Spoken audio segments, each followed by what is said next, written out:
আজ আমাকে কথা বলতেই হবে ইনশাআল্লাহ, কারণ আগামীতে আবার আপনাদের সাথে দেখা হবে কিনা আমি জানি না। কথা বলতেই হবে। আমি দেখতে পাচ্ছি বাংলাদেশের ভাগ্য আকাশে উত্তর গগনে কালো মেঘ জমা হয়েছে, ঝড়ের পূর্বাভাস লক্ষ্য করছি। যদি মোকাবেলা করতে না পারেন সক্ষম ভাবে, এমন অন্ধকার গাঢ় কালো অমাবস্যার রাত আসতে পারে যার শুভে সাদেক হওয়া অসম্ভব। সুতরাং আপনারা কি কাপুরুষের মতো কাফের মুশরিকদের গোলামি করে মরতে চান? বিড়ালের মতো 500 বছর বেঁচে থাকার কোনো লাভ নাই। সিংহের মতো এক ঘন্টা বাঁচতে চাই। আমার এই বক্তব্য সারা দুনিয়া শুনেছে। আমরা এই কোরআনের রাজনীতি করি, এই কোরআন নিয়ে বাঁচতে চাই, এই কোরআন নিয়ে মরতে চাই। এই কোরআন থেকে আমাদেরকে বিচ্ছিন্ন করতে চায় কাফের বেঈমান মুশরিকেরা। ও আমার জাতি, কোরআন থেকে যারা বিচ্ছিন্ন করতে চায়, তোমরা কি তাদের বিরুদ্ধে জিহাদের জন্য প্রস্তুত থাকবে? আমাকে রাজাকার বলে জনগণ থেকে বিচ্ছিন্ন করবা? জনগণ থেকে আমার বিচ্ছিন্ন করা যাবে না, কারণ এই জনগণ আমার জন্য আসে না, এই জনগণ আসে আল্লাহর কোরআনের জন্য। এ কথা বিশ্বাস করো।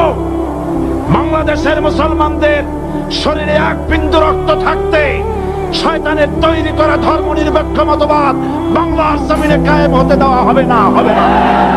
12 কোটি মুসলমানের দেশে আইন তৈরি করবে মানুষ, আমরা মানব না।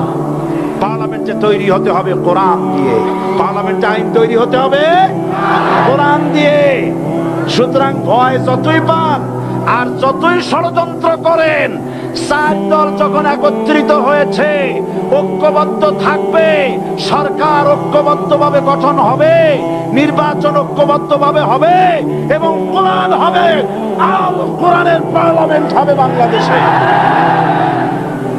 দেশ যারা চালায় এই লোকগুলি যদি ভালো হয়, গোটা দেশ ভালো হয়। আর সমস্ত মানুষটা যদি, রাষ্ট্র যিনি পরিচালনা করেন, এই লোকগুলি যদি খারাপ হয়, গোটা দেশ খারাপ হতে বাধ্য। ওরা মনে করে এই ক্ষমতা থেকে আমাদেরকে কেউ নামাইতে পারবে না।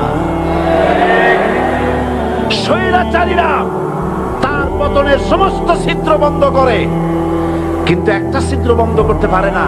মনের ভুলে সে ছিদ্রটা থেকেই যায়, যেই ছিদ্র দিয়ে আসলে তার পতনটা হবে।